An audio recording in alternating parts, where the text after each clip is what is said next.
Semua penderitaan ini akhirnya sampai di ujung jalan. Tapi di balik kemenangan, selalu ada harga yang harus dibayar.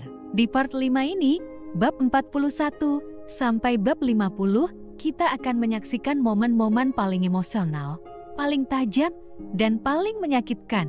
Satu persatu, mereka menangis. Tapi apakah air mata mereka cukup untuk membayar semua luka yang sudah dibuat? Ketika semua orang berlutut di hadapannya, apakah Dina masih akan memilih balas dendam? Atau hatinya akan luluh oleh cinta yang dulu justru menghancurkannya? Like kalau kamu masih setia di perjalanan Dina sampai akhir. Subscribe sekarang, karena ini adalah penutup dari kisah balas dendam yang tak akan kamu lupakan. Tulis di komentar, menurutmu akhir yang pantas untuk mereka, bahagia atau sebaliknya?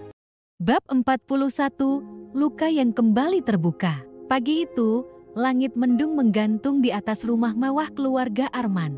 Udara terasa lebih berat dari biasanya, seolah-olah semesta pun ikut menahan napas untuk sebuah kenyataan yang akan segera terungkap. Dina berdiri di depan jendela kamarnya, memandangi halaman depan yang basah oleh embun. Di tangannya, sebuah map berwarna hitam yang sudah ia siapkan sejak malam tadi. Di dalamnya tersimpan lembaran-lembaran bukti yang akan membuka luka lama luka yang selama ini disembunyikan oleh keluarga Arman dengan begitu rapat. Luka yang berakar dari sebuah kebohongan besar. Kematian ayah Arman yang selama ini mereka percayai sebagai kecelakaan, ternyata adalah hasil dari keputusan kejam Nyonya Ratna. Dina tidak akan mengungkap semuanya sekaligus. Tidak, rencananya masih harus berjalan perlahan. Tapi pagi ini, dia akan menanam bibitnya terlebih dahulu melalui orang yang paling mungkin merasa curiga pertama kali. Tanya, adik Arman. Tanya sedang menikmati sarapannya di ruang makan ketika Dina datang dengan langkah ringan dan senyuman kecil di wajahnya. Arman belum turun, dan Nyonya Ratna masih di lantai atas bersama suster pribadi yang kini selalu mendampinginya akibat kondisi kesehatannya yang mulai memburuk. Selamat pagi, Tanya, sapa Dina hangat sambil meletakkan map hitam di atas meja. Tanya menatapnya dengan tatapan curiga. Hubungannya dengan Dina memang tidak pernah akrab, tapi akhir-akhir ini Tanya mulai menyadari perubahan sikap kakak iparnya itu. Dina tak lagi penurut seperti dulu. Dia mulai bicara tegas, berdiri tegak, dan bahkan kadang membuat Nyonya Ratna gelagapan dengan jawaban-jawabannya. Apa itu? Tanya-tanya, menunjuk map itu sambil mengunyah roti bakarnya. Dina duduk di seberangnya dan menyandarkan punggung dengan tenang. Isinya bukan sesuatu yang harus kamu percaya sekarang juga. Tapi, kalau kamu benar-benar ingin tahu siapa yang menyebabkan ayahmu meninggal lebih cepat, kamu bisa membacanya. Tanya menghentikan makannya. Wajahnya menegang. Apa maksudmu? Sudah, saatnya kamu tahu siapa ibumu sebenarnya. Beberapa menit kemudian, Tanya mengunci dirinya di kamar dengan map itu di tangannya. Jemarinya gemetar saat membuka halaman pertama sebuah salinan laporan keuangan rumah sakit, lengkap dengan tanggal, tanda tangan dokter, dan rincian biaya yang ternyata tidak pernah dicatat dalam laporan keluarga yang ia tahu. Kemudian, ada bukti transfer dana ke rekening pribadi milik Nyonya Ratna hanya seminggu sebelum ayahnya meninggal dunia. Lalu ada surat dari seorang perawat rumah sakit yang kini sudah pensiun, yang menyatakan bahwa ia dipaksa menandatangani dokumen pelepasan alat bantu hidup dokumen yang seharusnya hanya bisa disetujui oleh ahli waris utama, bukan istri pasien. Tanya membalik setiap lembaran dengan hati yang semakin bergetar. Matanya mulai berkaca-kaca. Ia mengenal tanda tangan ayahnya dan tahu bahwa tanda tangan di surat pelepasan itu dipalsukan. Aku harus bicara sama Arman, gumamnya. Tapi suara hatinya langsung berbisik, apa kau pikir Arman akan mempercayaimu? Dia selalu berdiri di pihak ibu kalian. Di ruang kerja, Dina duduk sendirian sambil menyeruput kopi. Tak lama, pintu diketuk. Masuk, katanya datar. Tanya muncul, wajahnya pucat. Ini semua benar, bisiknya. Dina meletakkan cangkirnya dan menatap Tanya lekat-lekat. Kau tahu aku tak akan membuat kebohongan sebesar itu hanya untuk permainan. Tanya mengangguk pelan. Wajahnya campur aduk antara syok dan marah. Kenapa kamu menunjukkannya padaku? Karena kamu satu-satunya yang masih punya hati di keluarga ini. Dan aku tahu, kamu bukan orang jahat, Tanya. Kamu hanya terlalu percaya pada ibumu. Tanya menggigit bibirnya. Ia tahu itu benar. Selama ini dia hanya melihat ibunya dari sisi seorang anak. Sosok pelindung yang kuat. Tapi sekarang, mata Tanya mulai terbuka. Kalau semua ini benar, kita harus kasih tahu Arman. Dina menggelang pelan. Belum. Arman belum siap. Dia akan menyangkal. Dan kalau kita salah langkah, semua bukti ini bisa musnah. Tanya mengepalkan tangan. Jati, kamu ingin aku diam saja? Aku ingin kamu mengamati. Dengarkan ibumu. Lihat bagaimana dia berbicara tentang ayahmu. Nanti kamu akan tahu saat yang tepat. Hari itu menjadi titik balik bagi Tanya. Ia mulai memperhatikan tingkah ibunya. Kata-kata Nyonya Ratna yang dulu terdengar seperti kebijaksanaan seorang ibu, kini terasa seperti manipulasi. Ia melihat bagaimana ibunya menekan Arman dengan kalimat-kalimat bersayap yang menyelipkan rasa bersalah. Bagaimana ibunya menuntut pengabdian mutlak tanpa pernah memberi kasih sayang yang tulus. Dan yang paling membuat Tanya tercengang adalah ketika secara tak sengaja ia mendengar percakapan ibunya dengan salah satu pengurus rumah tangga lama tentang menyingkirkan beban hidup demi menyelamatkan warisan keluarga. Ayah bukan beban, bisik Tanya dalam hati dengan mata berkaca-kaca. Malam harinya, di kamar, Arman baru saja selesai mandi ketika Tanya masuk tanpa mengetuk. Wajahnya tegang. Kamu masih percaya ibu orang yang sempurna? Arman mengerutkan kening. Apa maksudmu? Tanya menghempaskan dirinya ke sofa dan menarik napas dalam. Kalau misalnya ada kemungkinan bahwa ibu bukan seperti yang kita kira, kalau misalnya selama ini dia telah menyembunyikan sesuatu tentang kematian ayah. Arman menatap adiknya dengan tatapan tak percaya. Kamu sudah bicara sama Dina? Ya, jawab dulu pertanyaanku. Arman terdiam lama. Ibu mungkin keras, tapi dia mencintai ayah. Tanya menggelang. Cinta tidak membunuh, tidak menghapus kehidupan orang hanya demi warisan. Baca ini, katanya sambil menyerahkan salinan satu halaman bukti yang sempat ia salin dari map Dina. Arman menerimanya dengan ragu dan membaca. Lalu matanya mulai bergerak cepat. Ekspresinya berubah, tapi seperti yang sudah diduga Dina, pertahanan Arman tetap kuat. Ini pasti cuma rekayasa. Dina yang buat ini semua, kan? Dia dendam sama ibu, katanya dengan suara meninggi. Tanya bangkit dari duduknya. Kalau kamu lebih percaya pada ibu yang mengekang hidupmu daripada bukti nyata ini, silakan. Tapi jangan bilang aku tidak pernah memperingatkanmu. Sementara itu, Dina mendengar semuanya dari balik kamera kecil yang ia pasang secara diam-diam di ruang kerja Arman. Ia tahu Arman belum akan berubah sekarang, tapi kepercayaan Tanya sudah berpindah. Dan itu adalah kemenangan kecil yang sangat berarti. Saat semua orang tertidur malam itu, Dina berdiri di depan cermin besar di kamarnya.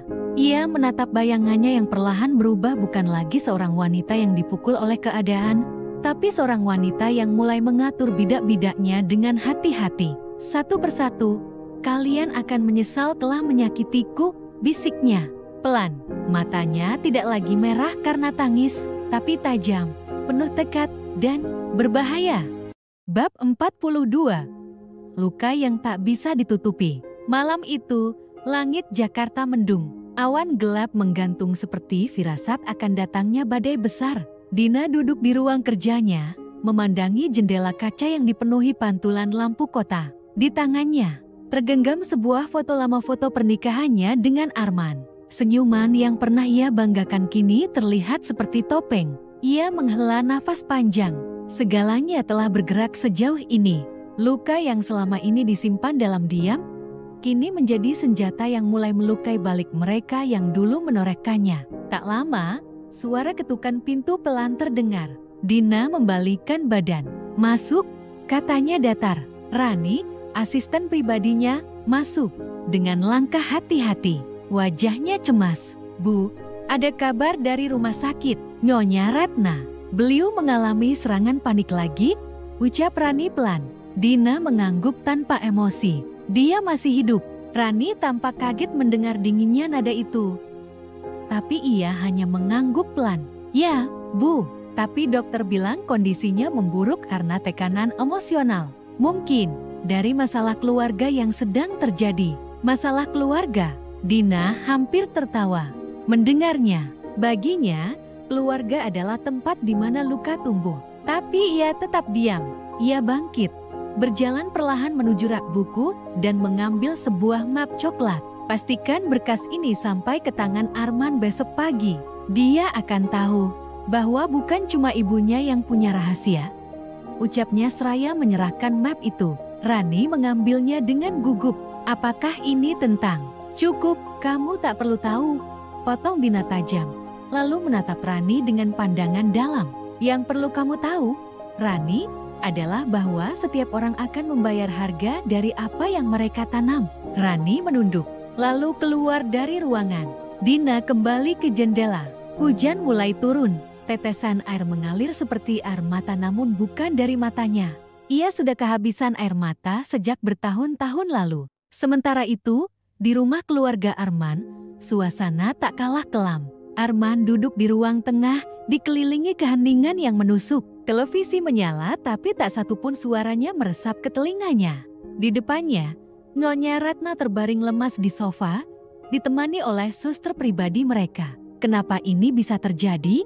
Boh, tanya Arman pelan. Nyonya Ratna menatap anaknya dengan mata lemah. Dina, dia menghancurkan kita, Man. Perlahan-lahan, dia bukan lagi perempuan yang dulu kamu bawa ke rumah ini. Arman mengusap wajahnya yang letih. Di tangannya masih tergenggam laporan yang baru ia terima dari Rani pagi tadi. Dokumen yang isinya membuat dadanya terasa seperti dihantam palu godam.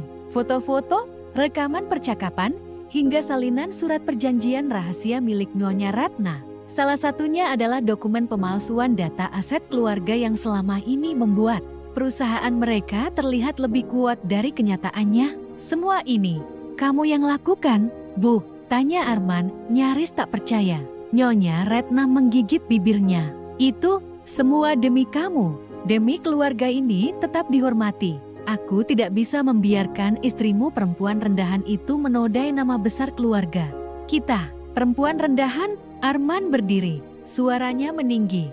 Dia sudah lebih kuat dari siapapun dalam rumah ini. Sementara kita semua sibuk mempertahankan nama, dia bertahan dari siksaan, dari hinaan, dari pengkhianatan. Nyonya Ratna hanya bisa diam. Muka pucatnya makin memucat. Ia tahu, inilah saat di mana semua topeng perlahan runtuh. Arman melangkah ke jendela. Di luar, hujan turun semakin deras. Ia tak tahu lagi harus menyalahkan siapa. Dirinya, ibunya, atau takdir. Tapi yang pasti, Dina sudah bukan perempuan yang sama. Dan ia tak bisa lagi mengontrol situasi. Keesokan harinya, Dina melangkah ke kantor pusat perusahaan Arman. Dengan langkah tegap, ia memasuki ruang rapat direksi. Semua mata menoleh padanya, sebagian penuh kejutan, sebagian lagi dengan kekaguman tersembunyi. Selama ini, mereka mengira Dina hanyalah istri pemilik perusahaan perempuan yang hadir saat perayaan, diam saat rapat penting. Namun hari ini, ia berdiri di depan mereka, menyampaikan presentasi audit independen yang selama ini diam-diam ia rancang. Bapak Ibu sekalian, ucap Dina, suaranya tenang namun penuh wibawa. Laporan ini menunjukkan adanya penggelapan dana oleh salah satu anggota keluarga pemilik perusahaan. Dan sebagai bagian dari Dewan Pengawas baru yang ditunjuk secara sah, saya akan menindaklanjuti semua ini secara hukum. Ruangan sunyi, tak ada yang berani bersuara. Bahkan Pak Joko, penasihat senior yang biasanya paling vokal, hanya bisa menunduk. Ia tahu bahwa apa yang dikatakan Dina benar.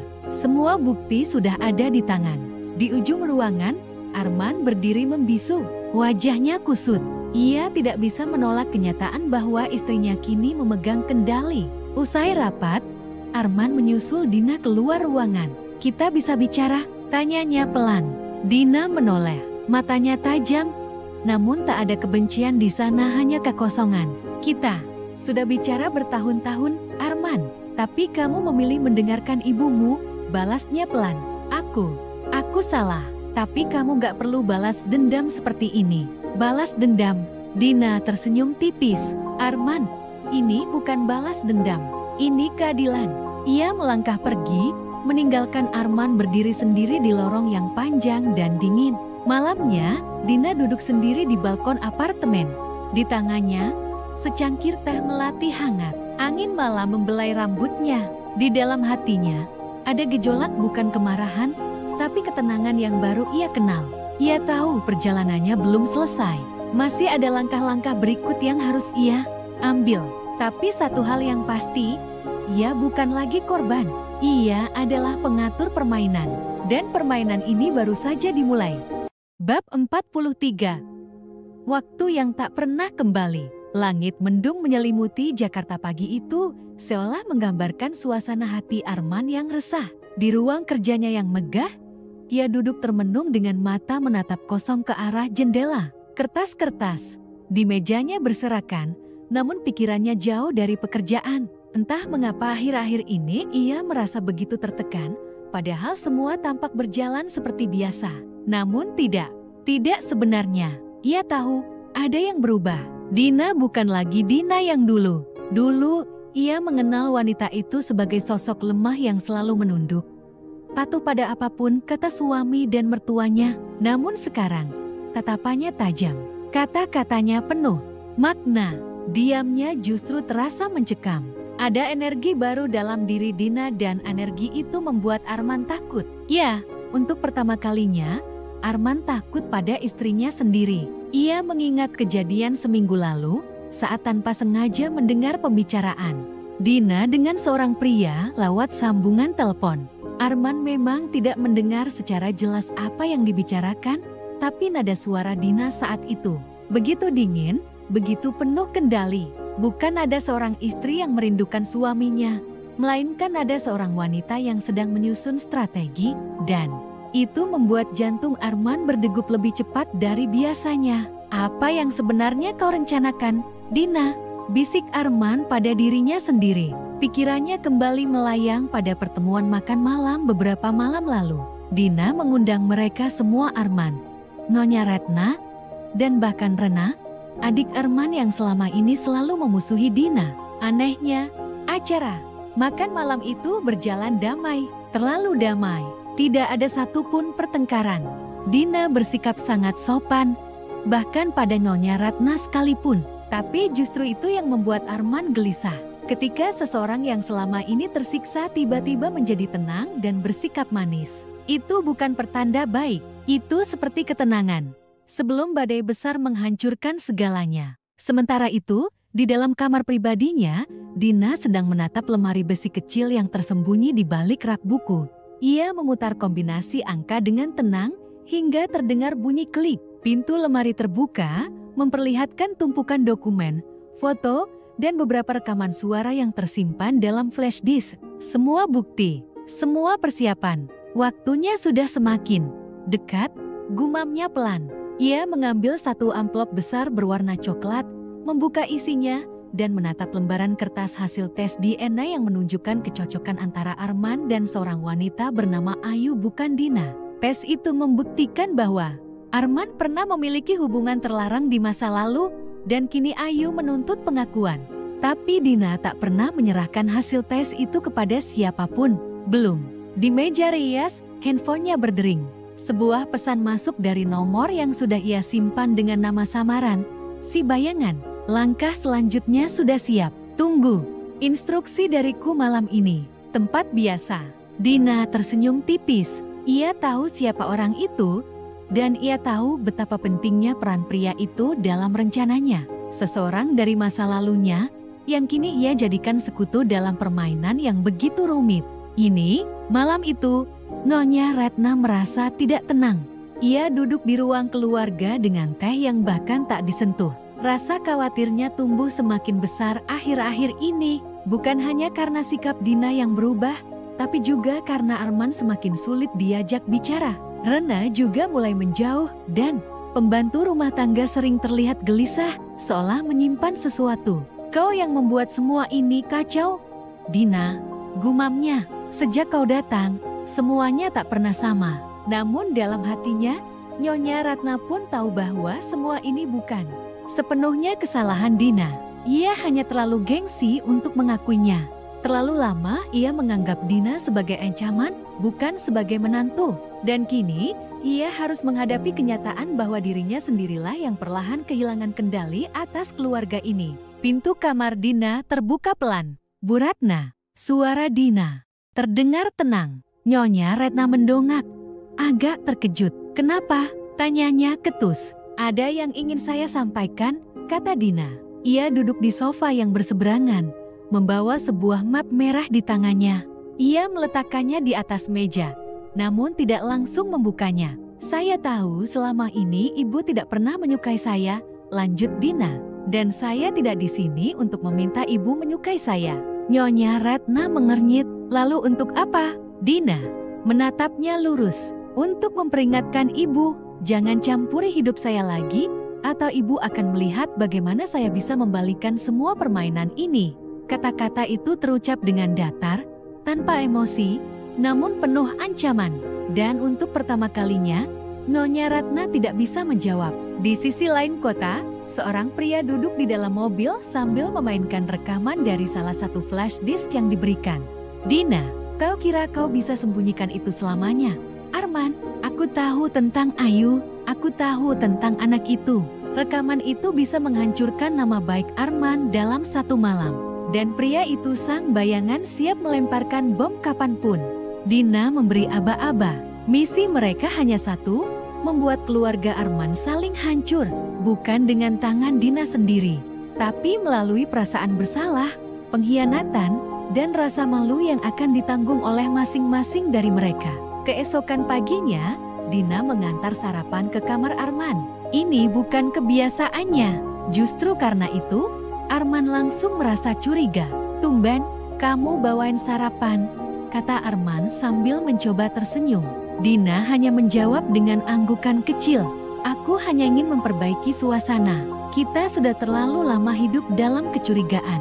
Arman menatap wajah Dina lekat-lekat. Ia tak bisa membaca apa yang sebenarnya ada di balik senyum istrinya. "Ada yang ingin kamu bicarakan?" tanya Arman, mencoba membuka pembicaraan. Dina meletakkan nampan di meja, lalu duduk di pinggir ranjang. Ia menghela napas. "Aku hanya ingin bilang, aku tidak akan lagi jati wanita lemah. Kalau kamu atau ibumu mencoba menyakiti aku lagi, kalian akan tahu rasanya dipermainkan oleh seseorang yang sudah kehilangan rasa takut." Suara Dina tidak keras, tapi mengandung kekuatan yang membuat Arman merinding. Ia tidak tahu bagaimana harus menanggapi. Dan saat itu juga, Arman sadar, istrinya bukan lagi korban. Dina sudah berubah menjadi sosok yang bahkan lebih mengerikan dari mimpi buruk terburuknya. Bab 44, Jejak Luka yang mulai terbuka. Pagi itu, rumah besar keluarga Arman tampak lebih hening dari biasanya. Tidak ada teriakan Nyonya Ratna, tidak ada suara langkah Arman yang biasanya tergesa-gesa turun dari kamar. Yang terdengar hanyalah suara pelan Dina yang sedang menyeduh teh di dapur, sendirian, tenang. Namun hatinya berkecamuk. Sudah hampir 1 minggu sejak Dina menanamkan serpihan keraguan di benak Arman tentang bisnis sang ibunda. Ia tahu itu belum cukup, tapi perlahan retakan itu mulai melebar. Arman sudah mulai mempertanyakan banyak hal. Bahkan semalam, pria itu sempat membanting gelas karena tidak sengaja mendengar pembicaraan ibunya dengan salah satu saudara sepupunya yang datang. "Aku capek, Bu. Capek karena harus terus menuruti ibu. Sementara rumah tanggaku hancur." Suara Arman terdengar dari kamar tengah malam itu, dan Dina mendengarnya dengan jantung berdegup cepat. Namun pagi ini, suasana tenang kembali. Seperti badai yang mengendap di bawah permukaan, menunggu saat yang tepat untuk kembali mengguncang.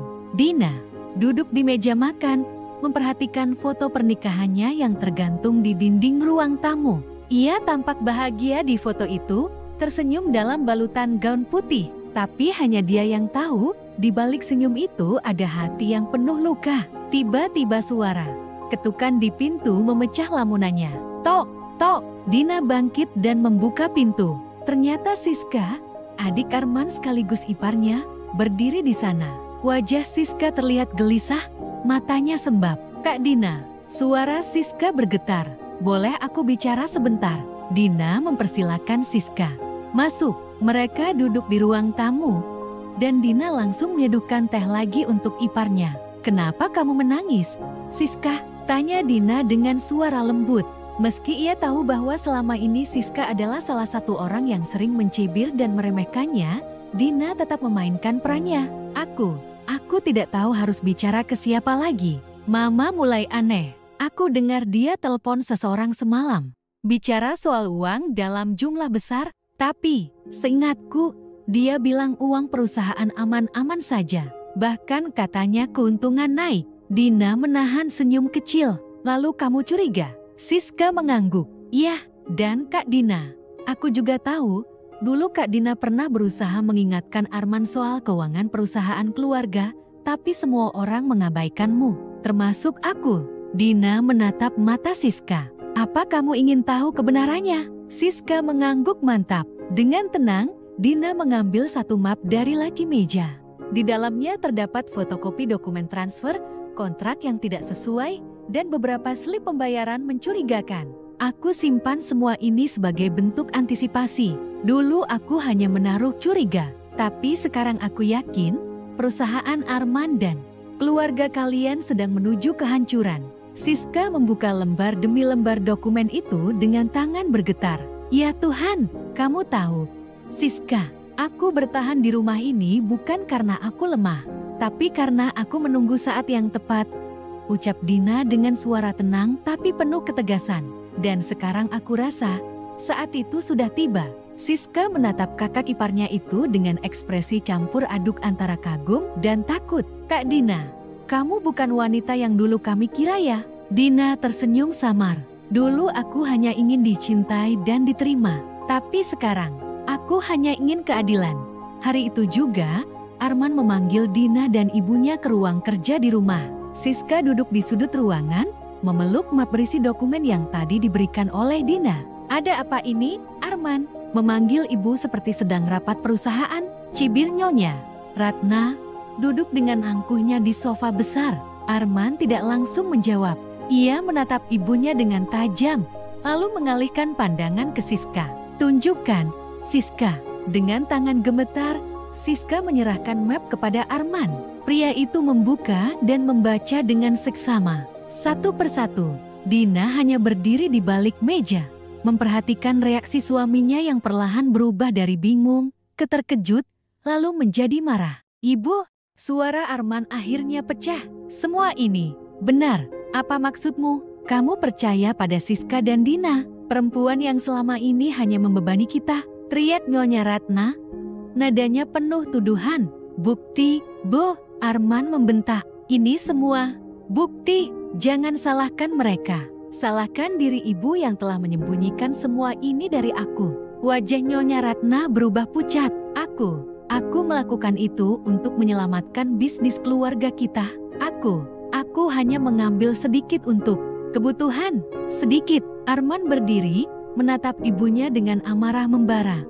300 juta hanya untuk pembelian properti atas nama pribadi, dana investasi fiktif, dan laporan keuangan yang dimanipulasi. Nyonya Ratna terpaku, tak sanggup berkata-kata. Siska menunduk. Dina diam, tapi di dalam hatinya, dia tahu salah satu dinding pertahanan Nyonya Ratna akhirnya runtuh hari ini.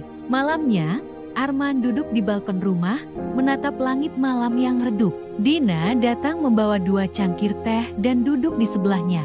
"Kamu marah padaku?" tanya Dina pelan. Arman diam sejenak, lalu menggelang. "Aku marah pada diriku sendiri, karena selama ini aku terlalu buta." "Kamu tidak buta, hanya terlalu percaya pada orang yang kamu sayang," jawab Dina, menatap ke depan. Arman menatap istrinya dalam-dalam. "Apa kamu akan pergi setelah semua ini terbongkar?" Dina tidak langsung menjawab. Ia mengangkat cangkirnya dan meniup. Uap teh yang mengepul. "Masih banyak yang harus kulakukan, Arman. Aku belum selesai. Bukan untuk balas dendam, tapi untuk menegakkan apa yang selama ini kalian runtuhkan." Arman terdiam. Untuk pertama kalinya, ia merasa istrinya lebih kuat dari siapapun yang pernah ia kenal. "Aku akan memperbaiki semua ini, Dina. Aku janji." Dina hanya tersenyum kecil, tapi dalam hatinya, ia tahu. Janji seorang pria yang terlalu sering terikat. pada ibunya tidak lebih dari sekadar angin lalu. Jika Arman benar-benar berubah, maka waktu yang akan membuktikannya. Tapi jika tidak, Dina sudah punya rencana lanjutan. Dan rencana itu akan jauh lebih menyakitkan daripada yang baru saja terjadi. Bab 45. Kebenaran yang membakar. Sinar matahari pagi menembus tirai tipis kamar tidur Dina, membangunkannya dari tidur yang tak benar-benar nyenyak. Meski matanya terbuka, pikirannya masih tertinggal di tengah badai perasaan yang belum usai. Malam tadi, ia menerima pesan dari seseorang yang tak asing di masa lalunya Rio. Rio bukan sekadar teman lama. Ia adalah pria yang pernah hadir di masa-masa sulitnya sebelum menikah dengan Arman. Pria yang diam-diam mencintainya, tapi terlalu terlambat mengungkapkan. Dina sempat berpikir Rio sudah hilang dalam jejak hidup yang dulu ia tinggalkan. Tapi, sekarang Rio muncul lagi, membawa informasi yang bisa menjadi peluru terakhir dalam perang batin ini. Dina bangkit dari tempat tidur, menyibakkan rambut panjangnya ke belakang. Ia menatap pantulan dirinya di cermin, wajahnya tak lagi lembut seperti dulu. Ada ketegasan di mata, ada luka yang mengeras menjadi perisai. Ia bukan Dina yang dulu, dan itu membuatnya kuat. Di ruang makan, Arman sudah duduk, membaca koran sambil menyeruput kopi. Tapi tidak ada sapaan hangat pagi itu. Tak ada senyum basa-basi, hanya keheningan yang semakin membuktikan betapa hubungan mereka telah mati sejak lama. Pagi, ucap Dina datar, mengambil roti panggang dan duduk di seberangnya. Pagi, balas Arman tanpa menoleh. Rio menghubungi aku tadi malam, ucap Dina, menatap wajah suaminya. Arman terdiam. Ia menurunkan korannya perlahan. Rio, iya, dia punya informasi yang mungkin kamu atau ibumu tidak ingin aku tahu. Arman mengerutkan kening. Apa maksudmu?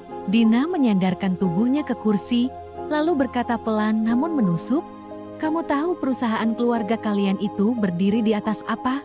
Di atas tanah milik ayahku yang dulu kalian rebut lewat permainan kotor. Arman memucat. Ayahku dulu dibohongi, dipaksa menjual lahan dengan harga murah lewat tekanan hukum. Dan ternyata, yang memimpin negosiasi waktu itu adalah pamanmu.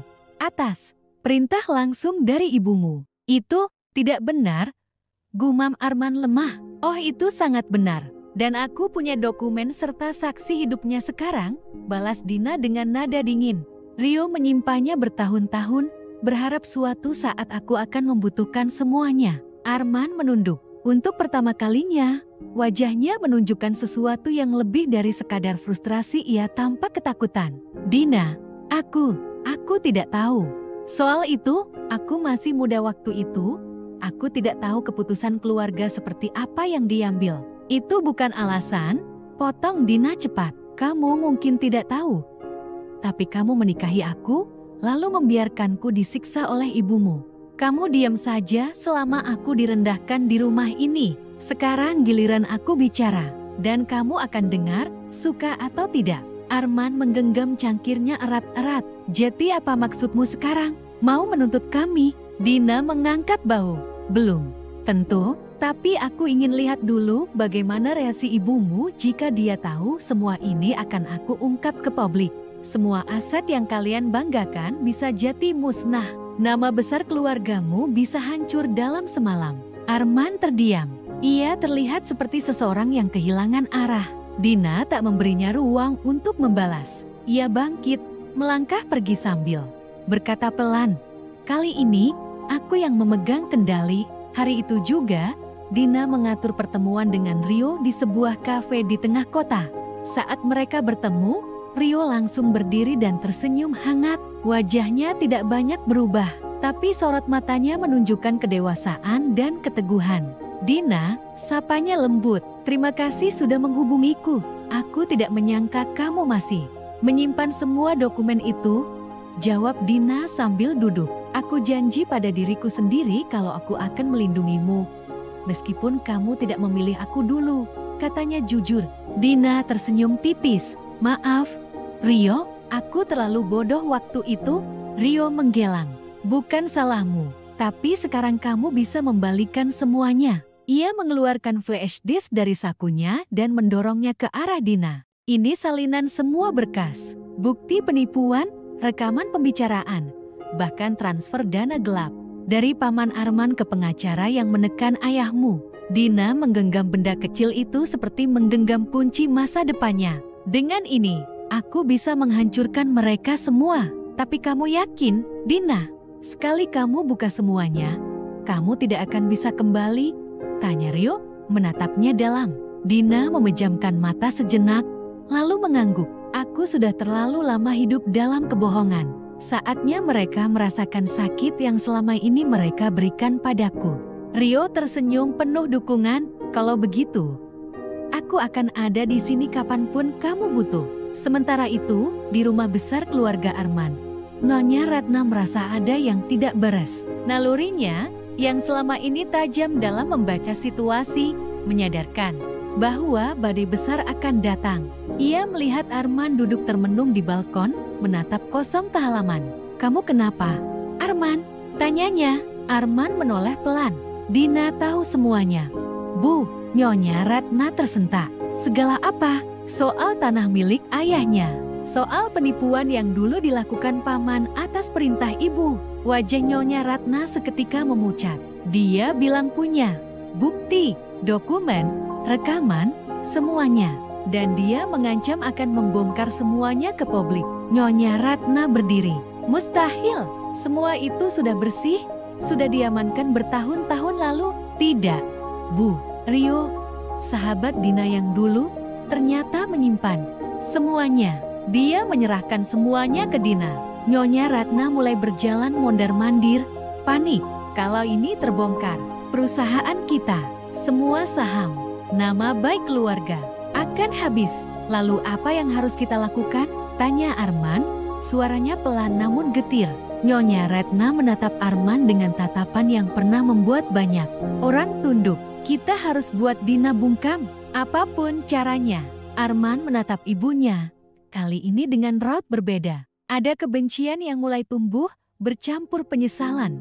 Tapi ia tahu, ia sudah terlalu dalam. Ia tidak bisa keluar sekarang.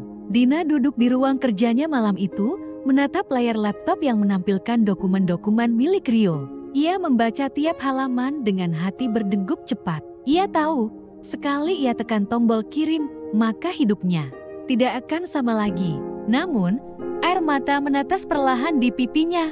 Ia tidak menangis karena takut, tapi karena kelegaan. Karena untuk pertama kalinya dalam hidupnya, ia merasa tidak lagi menjadi korban.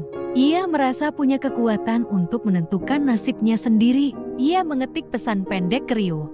Aku siap, besok kita kirim semua ini ke media dan ke kantor kejaksaan. Lalu, dengan tangan gemetar namun pasti, ia menekan kirim. Dan saat itu juga, seluruh fondasi keluarga Arman mulai retak. Bab 46. Luka yang tak bisa disembuhkan. Dina duduk di kursi pojok ruang tamu rumah kontrakan barunya, memandangi kalender dinding yang sudah dipenuhi coretan-coretan merah. Setiap tanggal yang dikoretnya adalah bukti perjalanan panjang menuju kebebasan dan kekuatan. Sudah hampir 2 tahun sejak ia pergi dari rumah mertuanya.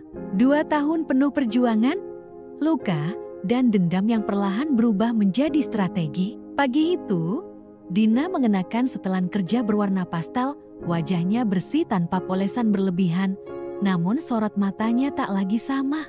Dulu mata itu dipenuhi kepasrahan. Kini, mata itu tajam, dingin, dan penuh perhitungan. Telepon genggamnya berdering. Nama yang muncul di layar membuat napasnya sedikit terhenti. Naila, ada apa? Net, jawabnya cepat, tapi tenang. Din, kamu lihat berita lokal pagi ini? Belum. Kenapa? Rumah tua itu, rumah mertuamu, terbakar semalam. Dina tercekat, tangannya menggenggam ponsel lebih erat. Serius, serius. Aku kirimkan fotonya ya. Beberapa detik kemudian, notifikasi dari aplikasi pesan muncul. Foto-foto rumah yang dulu pernah menjadi neraka bagi Dina terpampang hangus, penuh abu dan sisa arang. Atapnya runtuh, jendela-jendela pecah, dan pekarangan yang dulu sering digunakan mertuanya menjemur cucian kini hanya berisi puing-puing. Penyebabnya? Tanya Dina pelan. Katanya korsleting listrik. Tapi warga bilang sempat terdengar pertengkaran keras sebelum api membesar. Dina mengangguk pelan. Kepalanya memutar semua kenangan, kata-kata hinaan dari mertuanya, tendangan suaminya, tangisan, malam-malam panjang yang ia telan dalam diam. Semoga mereka baik-baik saja, gumamnya lirih. Tapi hatinya tak bisa membohongi. Ia tidak benar-benar peduli. Ia hanya menutup luka itu dengan dingin. Hari itu, Dina tetap pergi ke kantor. Ia adalah manajer pemasaran di sebuah perusahaan kecantikan lokal yang sedang naik daun. Sejak ia memulai hidup baru, karirnya melesat. Kepercayaan dirinya tumbuh seiring keberhasilan, membuktikan bahwa dirinya bukan perempuan lemah seperti yang selama ini mereka anggap. Di kantor, Dina disambut hangat oleh rekan-rekannya. Namun hari ini pikirannya terus saja terbang kembali ke rumah tua yang hangus itu. "Bu Dina," sapa sekretarisnya. "Ada yang mau bertemu." Dia tidak membuat janji, tapi katanya penting. "Siapa?" tanya Dina sambil tetap membaca laporan di tangannya. "Namanya Bu Lastri." Dina sontak mendongak, matanya membelalak. Lastri, ibunda dari Arman mertuanya. Perempuan yang dulu menjadikan hidupnya neraka. "Suruh dia tunggu di ruang kecil," ucap Dina dingin. Beberapa menit kemudian, Dina masuk ke ruang tamu kecil.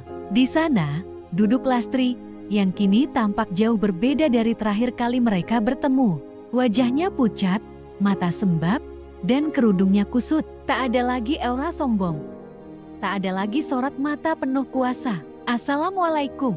Lastri membuka percakapan lirih. Dina duduk pelan, menyilangkan kaki, dan menjawab, "Waalaikumsalam. Mau apa, Bu?" Aku nggak tahu harus kemana lagi." "Dina," ucap Lastri. Tangisnya mulai pecah.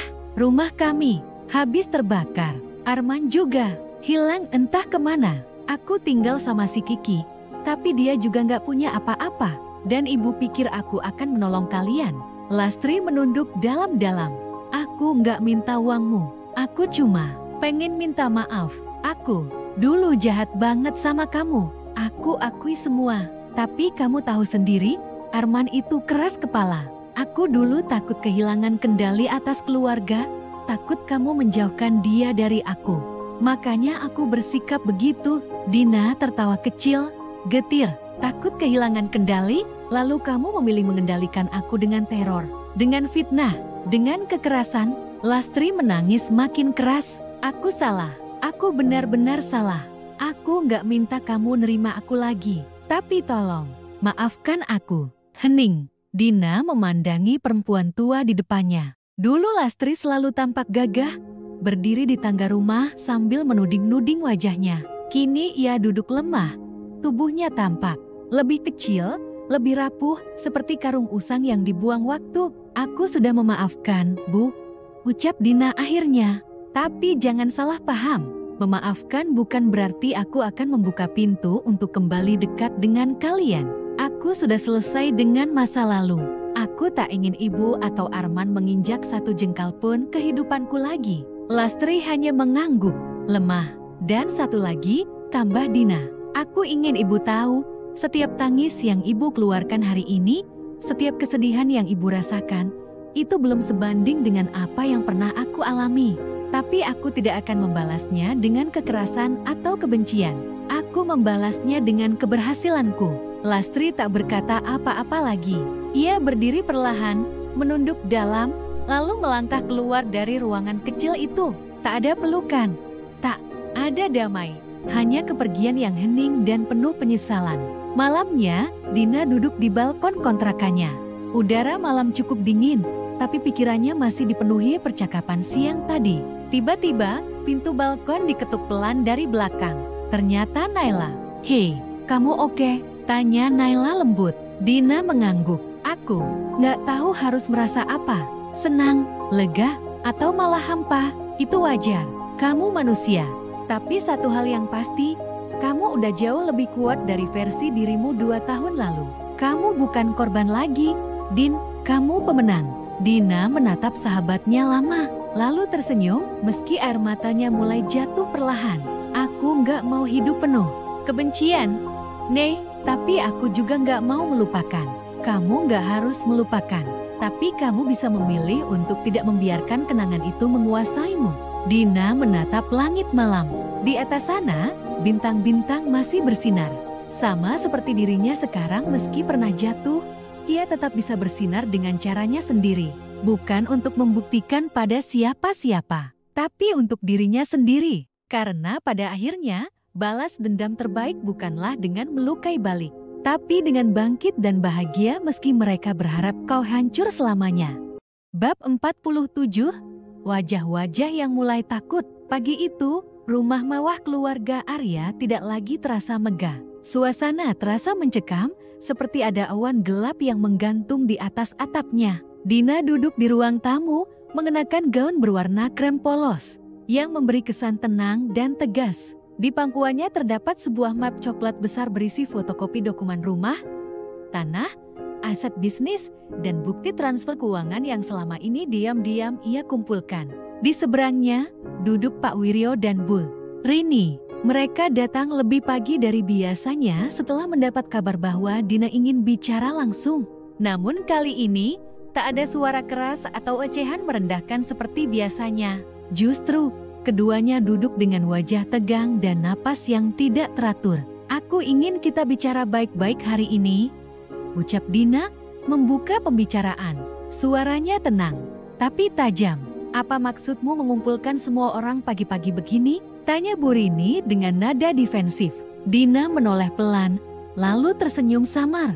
Karena saya ingin menjelaskan masa depan kalian, Bu. Termasuk siapa yang masih punya tempat di rumah ini, dan siapa yang tidak. Pak Wiryo mengerutkan kening. Apa maksudmu, Dina? Dina mengambil satu berkas dari map dan meletakkannya di meja. Bapak masih ingat surat hibah yang pernah Bapak dan Arya tanda tangani saat pembentukan PT Anugerah Mandiri. Saya temukan bahwa surat itu digunakan untuk memindahkan nama tanah dan rumah ini ke nama saya, lengkap dengan tanda tangan kalian.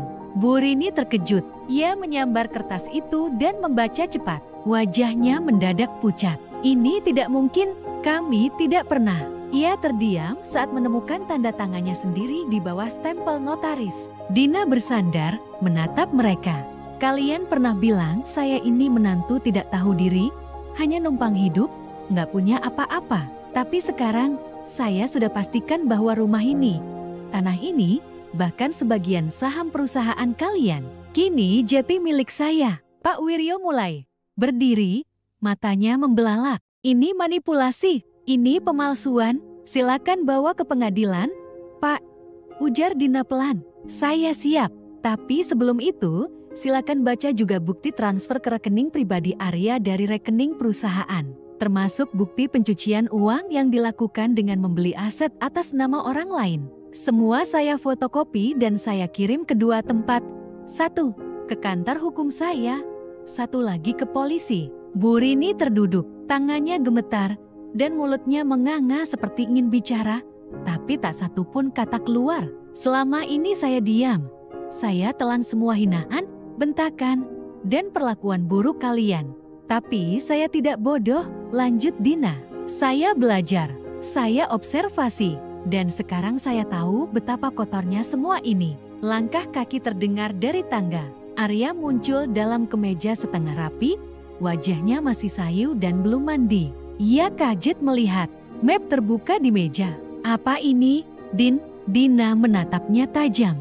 Dokumen yang membuktikan bahwa kamu dan keluargamu tidak bisa lagi menindas aku, termasuk bukti transfer ke rekening perempuan-perempuan selingkuhanmu. Semua sudah aku arsipkan. Arya mencoba merebut map, tapi Dina menariknya lebih dulu. Jangan berani menyentuh apapun. Aku sudah punya backup digital yang tersebar ke beberapa orang terpercaya. Satu kata ancaman darimu, Arya, dan semua itu akan naik ke media. Astaga, kamu gila? Ya, mungkin aku memang gila, tapi kamu yang membuatku seperti ini. Arya terduduk lemas, kepalanya tertunduk, kedua tangannya mencengkeram rambutnya sendiri. Jati, kamu mau apa sekarang? Tanya Bu Rini, suaranya lebih lirih dari sebelumnya. Aku tidak akan mengusir kalian secara kasar, tapi mulai hari ini, rumah ini milik saya. Kalian bisa tinggal maksimal 2 minggu ke depan, cukup waktu untuk mencari tempat lain. Setelah itu, saya minta kalian keluar. Pak Wiryo tampak seperti hendak protes, tapi sorot mata Dina terlalu kuat, terlalu tegas, terlalu tidak bisa digoyahkan. Apa kamu benar-benar akan menghancurkan keluarga ini, Din? Tanya Arya pelan. Dina berdiri. Ia merapikan mapnya dan bersiap pergi. Bukan aku yang menghancurkan keluarga ini, Arya, tapi kamu. Dan aku hanya membalas semua derita yang kalian tumpahkan ke hidupku. Sebelum melangkah pergi, ia menoleh sekali lagi. Jangan pernah lagi menyepelekan perempuan yang kalian injak harga dirinya. Karena saat ia bangkit, bukan hanya marahnya yang harus kalian takuti, tapi juga rencananya. Dina melangkah keluar, lalu naik ke mobil.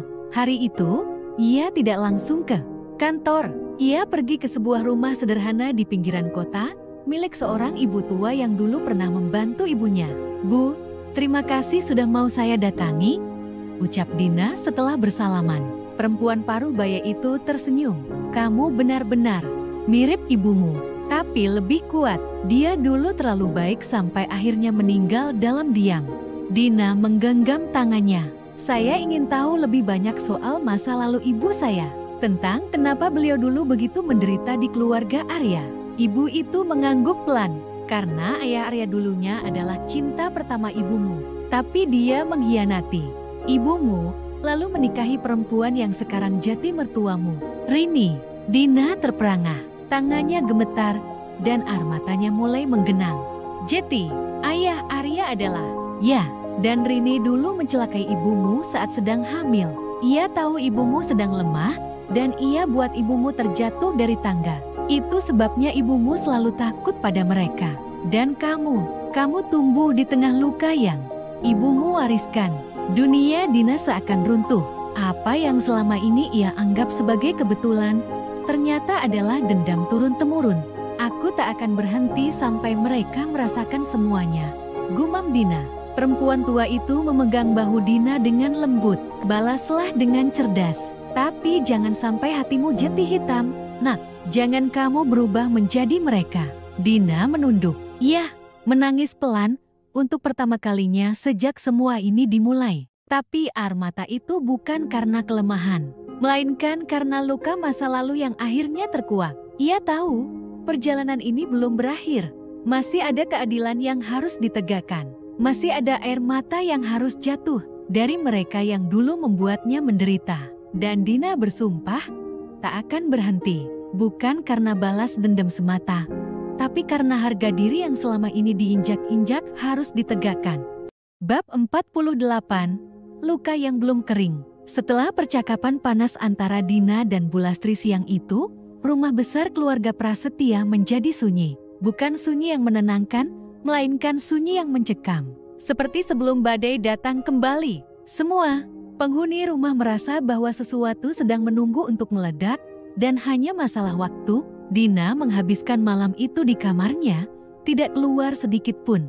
Bahkan makan malam yang dikirimkan oleh pembantu hanya disentuh sedikit. Perasaannya campur aduk, marah, sakit hati, dan entah mengapa, lega. Akhirnya aku bicara. Aku enggak diem terus seperti dulu, gumamnya sambil menatap pantulan dirinya. Di cermin, mata Dina sembab, tapi sorotnya tak lagi kosong seperti dulu. Ada bara kecil di dalam sana. Namun, malam belum benar-benar berakhir. Sekitar pukul 11, ketika semua penghuni rumah mulai tidur, pintu kamar Dina diketuk pelan. Tok, tok, Dina bangkit perlahan, curiga. Siapa malam-malam begini? Ia berjalan ke arah pintu dan membukanya sedikit. Di balik pintu, berdiri Dani suaminya dengan wajah lelah dan mata memerah. Boleh kita bicara sebentar? Tanyanya lirih. Dina tidak langsung menjawab. Matanya menatap tajam. Untuk apa? Mau marah karena aku melawan ibumu? Dani menghela nafas panjang. Aku enggak datang untuk marah. Aku cuma pengen bicara. 5 menit aja. Dina diam beberapa detik, lalu membuka pintu lebih lebar. Masuk. Dani duduk di kursi dekat jendela. Dina tetap berdiri, bersandar di dinding seberang, memeluk tubuhnya sendiri. Aku tahu aku suami yang buruk. Dani memulai. Aku tahu aku terlalu banyak diam, terlalu penakut di depan ibu, dan aku sadar selama ini kamu yang paling banyak terluka.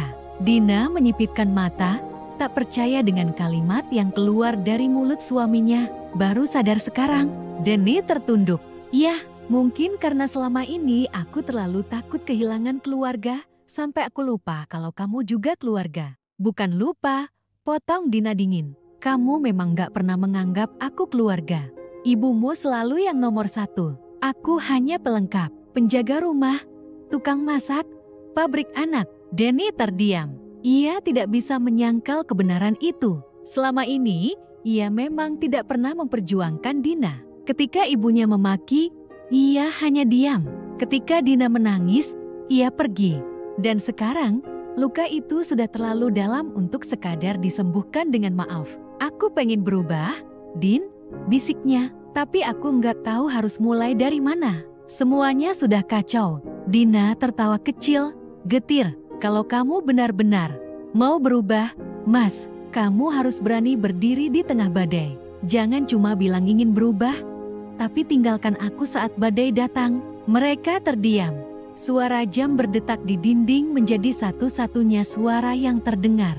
"Aku pengen cerai," kata Dina tiba-tiba. Denny menoleh cepat. "Apa? Aku capek. Aku nggak mau hidup dalam rumah tangga yang hanya menyakitiku. Aku sudah terlalu lama bertahan. Sekarang saatnya aku hidup untuk diriku sendiri."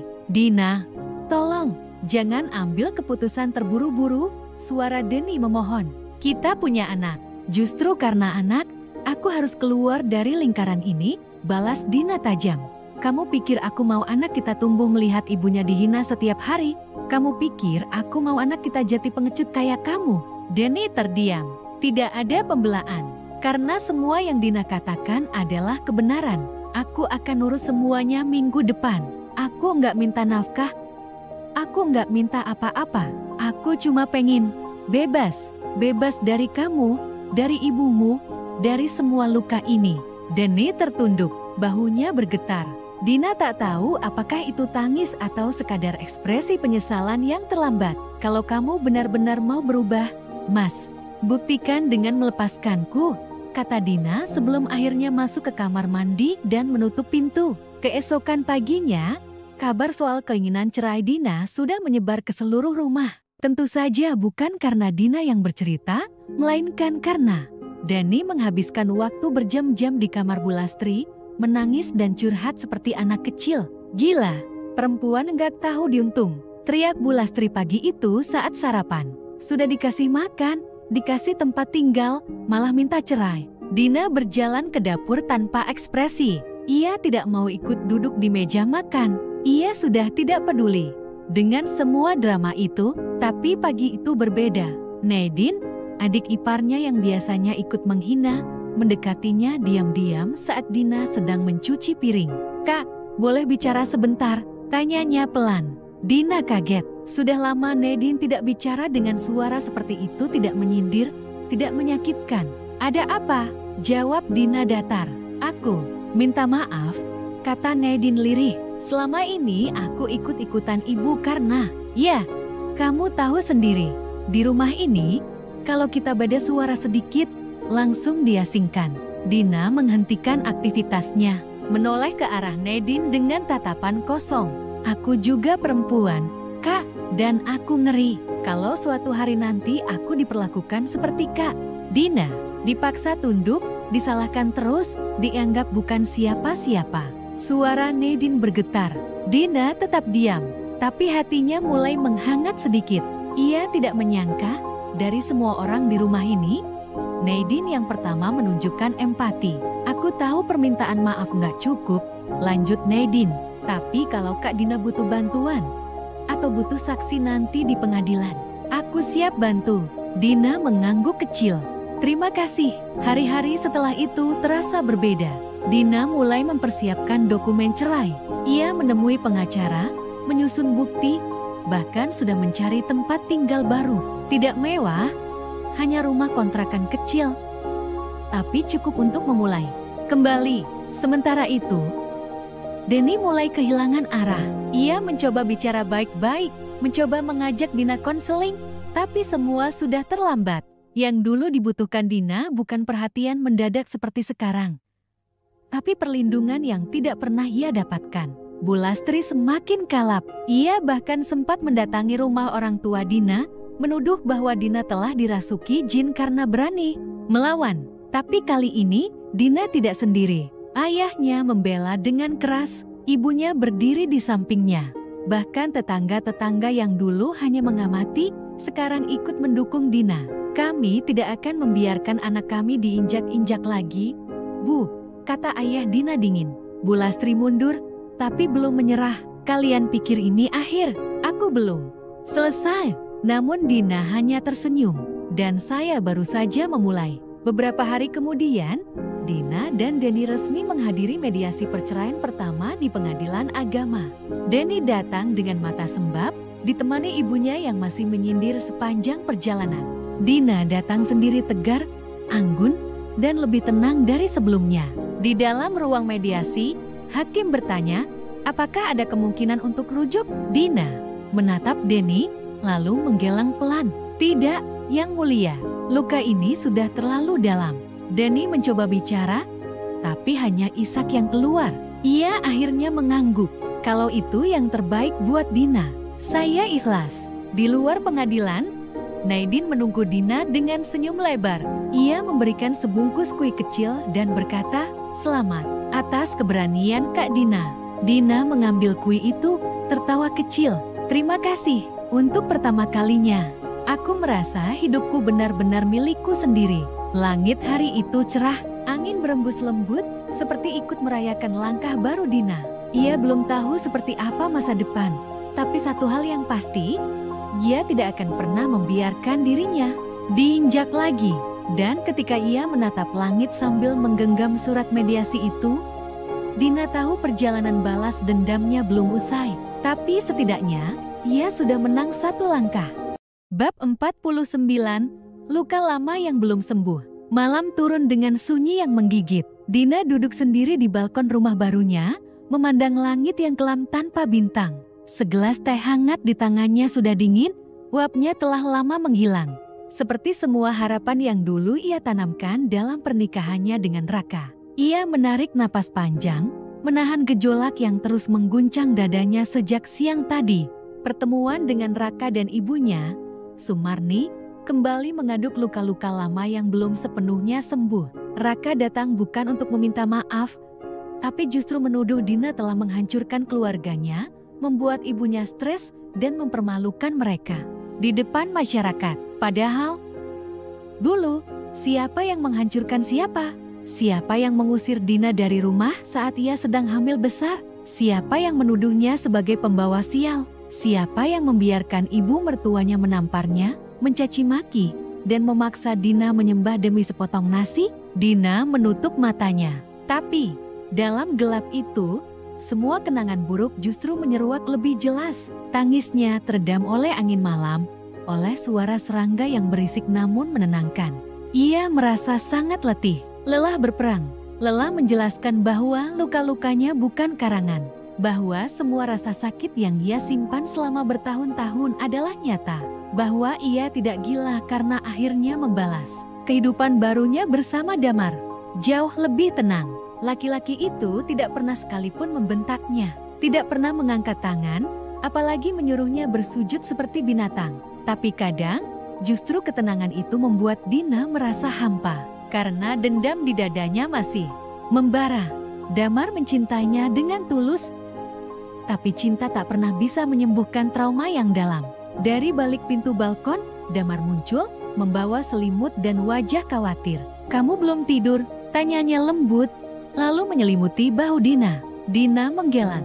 Pikiran ini terlalu berisik. Damar duduk di sampingnya. Ia tidak bertanya, tidak memaksa Dina bercerita. Ia hanya menggenggam tangan istrinya, mengalirkan kehangatan lewat sentuhan yang tulus. Dina akhirnya bersuara, pelan, seperti bisikan angin.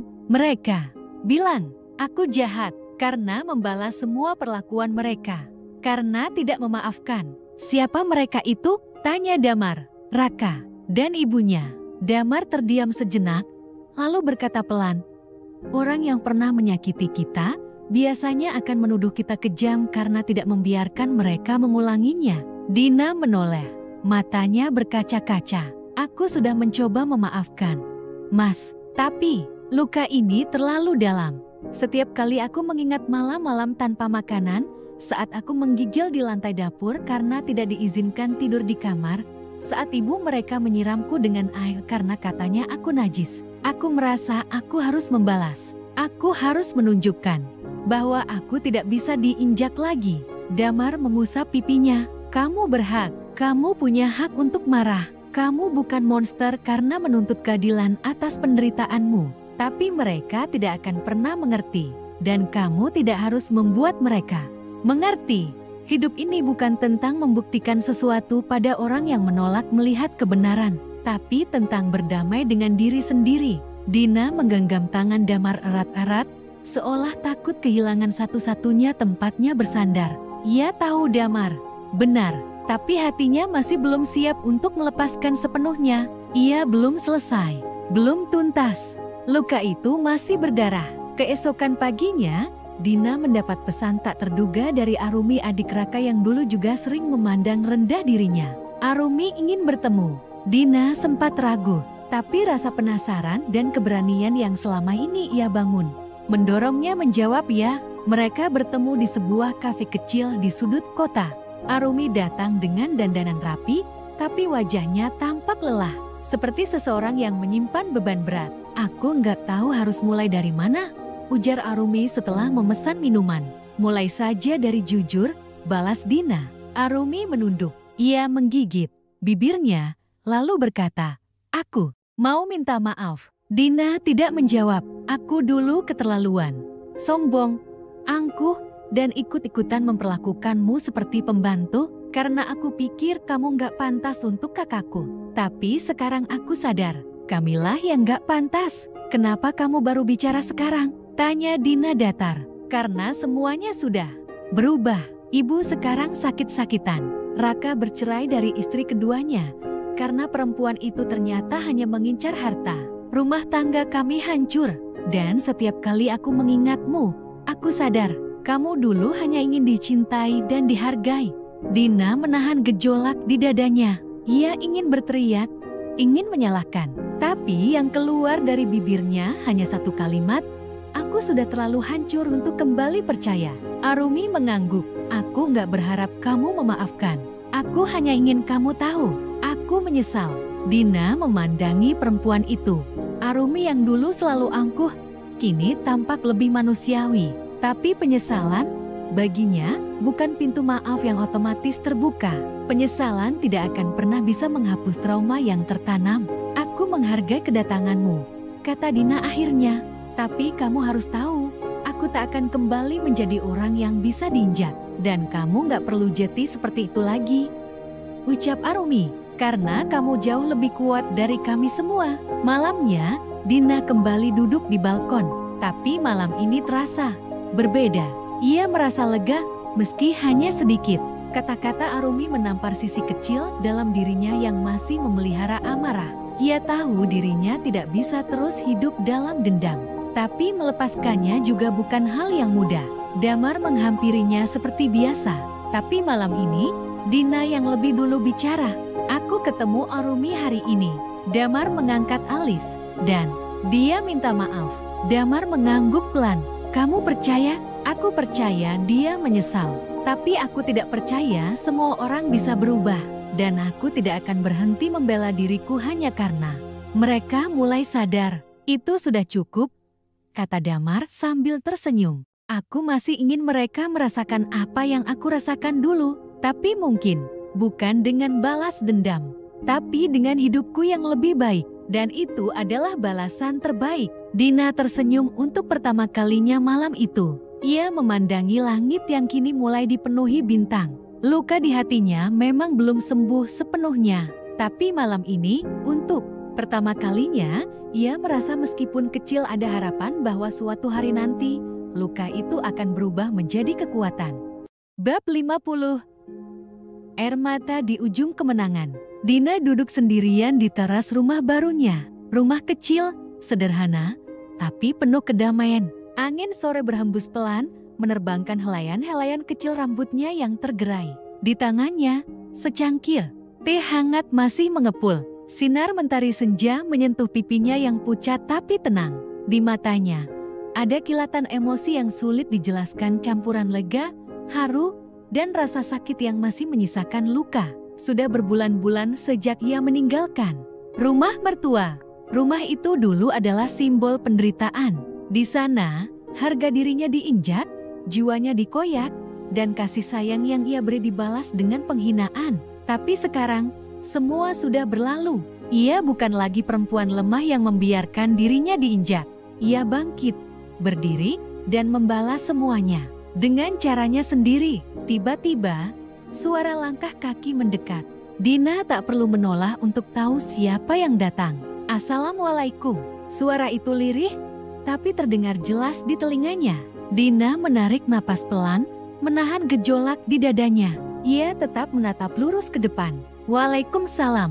Zaki berdiri di depan pagar, tak berani masuk. Wajahnya kusut, tubuhnya terlihat lebih kurus dari terakhir kali Dina melihatnya. Matanya sayu, seperti seseorang yang tak tidur berhari-hari. Di tangannya, ada sekotak kecil berwarna coklat, dihiasi pita lusuh. Aku cuma mau bilang, terima kasih karena sudah membiarkan aku bertemu Dira kemarin. Dia tumbuh jati anak yang luar biasa," katanya pelan, hampir seperti bisikan. Dina memejamkan mata sejenak, menenangkan dirinya. Dira, putri semata wayang mereka, kini tinggal bersamanya sepenuhnya. Setelah proses pengadilan yang panjang dan penuh drama, hak asuh jatuh ke tangan Dina. Hak yang semestinya memang menjadi miliknya, karena ia adalah ibu yang selalu ada, bahkan saat dunia menghancurkannya. "Kau datang untuk itu saja?" tanya Dina, masih tak menoleh. Zaki mengangguk, lalu berkata pelan, "Dan juga, aku ingin minta maaf untuk semuanya. Untuk tidak membelamu di depan ibu, untuk meninggalkanmu saat kau paling membutuhkanku, untuk semua kata-kata kasar yang pernah keluar dari mulutku, untuk berhenti." Dina akhirnya menoleh, menatap pria yang pernah ia cintai setengah mati. "Kau datang di bab terakhir, Zaki. Setelah semua yang kau dan keluargamu lakukan, kau pikir kata maaf bisa menyembuhkan semuanya?" Zaki menunduk, menahan air matanya. "Aku tahu itu tak cukup, tapi aku benar-benar menyesal." Dina bangkit berdiri, membawa cangkir tehnya dan melangkah mendekat ke pagar. Ia menatap Zaki dalam-dalam. "Aku tak membencimu lagi, bahkan aku tak mencintaimu lagi. Hatiku sudah kosong untukmu, tapi tidak untuk dendamku. Dendamku sudah terbayar lunas." Zaki terdiam, lalu berkata lirih, "Kau menang." Dina tersenyum tipis. "Ini bukan soal menang atau kalah. Ini tentang bagaimana aku bertahan saat kalian semua ingin aku hancur. Dan aku tidak hancur, Zaki. Aku utuh, lebih utuh dari sebelumnya." Zaki menggigit bibir bawahnya. Tangannya gemetar saat ia mengangkat kotak kecil itu dan menyerahkannya ke Dina. "Ini mainan lama, Dira. Aku menemukannya di lemari tua di rumah ibu. Dia mungkin ingin menyimpannya." Dina menerima kotak itu, membuka pelan. Di dalamnya, sebuah boneka kecil yang dulu selalu Dira bawa tidur.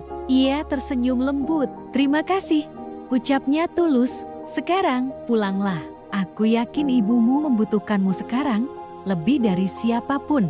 Zaki menatapnya, ragu. "Ibu, dia sakit keras. Sejak semua ini terjadi, dia seperti kehilangan semangat hidup." Dina tak menjawab. Dalam hatinya, ada sejumput rasa iba, tapi tak cukup besar untuk menghapus kenangan pahit saat mertuanya menyiram wajahnya dengan air panas, menguncinya di kamar mandi, dan menuduhnya sebagai pembawa sial. "Aku sudah memaafkannya, Zaki. Tapi bukan berarti aku akan kembali. Kau harus tahu bedanya." Zaki mengangguk pelan. "Aku tahu. Aku hanya ingin kau tahu. Aku menyesal tidak melindungimu sejak dulu. Aku menyesal tidak jati suami yang layak." Dina menarik napas dalam-dalam, lalu tersenyum. "Penyesalanmu adalah bagian dari balas dendamku, Zaki. Aku sudah cukup puas." Zaki menunduk dalam, lalu melangkah pergi, perlahan, seperti bayangan yang menghilang di telan senja. Dina menatap punggungnya yang menjauh, lalu menutup pagar. Saat ia kembali ke dalam rumah, Dira sedang menggambar di meja ruang tamu. Dina mendekat, mencium kepala putrinya, lalu duduk di sampingnya. "Ayah datang?" tanya Dira, tanpa menoleh. "Iya," jawab Dina lembut. "Dia titipkan mainan lamamu." Dira diam sesaat, lalu mengangkat bahu. "Aku lebih suka boneka baru dari ibu." Dina tersenyum, matanya berkaca-kaca. Ia tahu, meski bekas luka masih ada, masa depan mereka sudah di depan mata. Hari-hari kelam sudah lewat, tangis sudah berubah jadi kekuatan, luka sudah jadi pelajaran. Dan kini, di bab terakhir ini, Dina berdiri sebagai pemenang. Pemenang yang tidak membalas dengan tangan, tapi dengan pembuktian. Bukan dengan cacian, tapi dengan keberhasilan. Bukan dengan amarah, tapi dengan kehidupan yang lebih baik. Di luar sana, angin senja masih berhembus dan langit mulai berubah warna. Dina memejamkan mata, lalu berkata pelan di dalam hati, "Terima kasih, Tuhan, aku tidak hanya selamat, aku menang." Dan akhirnya, segalanya berakhir. Tapi akhir bukan selalu tentang bahagia atau sedih. Kadang, akhir hanyalah tentang keadilan. Mereka semua merasakan perihnya kehilangan, seperti yang dulu Dina rasakan sendirian. Tapi kini, dia berdiri, bukan sebagai korban, melainkan sebagai perempuan yang bertahan dan menang. Terima kasih sudah mengikuti kisahku, balaskan semua deritaku dengan air mata mereka dari awal hingga akhir. Like jika kamu merasa kisah ini menyentuh hati. Subscribe untuk cerita-cerita penuh emosi lainnya. Dan bagikan video ini ke siapapun yang pernah disakiti. Karena mereka perlu tahu, perempuan yang sabar bisa jadi perempuan yang paling ditakuti. Akhir cerita, bukan berarti kita selesai. Ini adalah awal dari puluhan cerita emosional lainnya. Sampai jumpa di kisah berikutnya.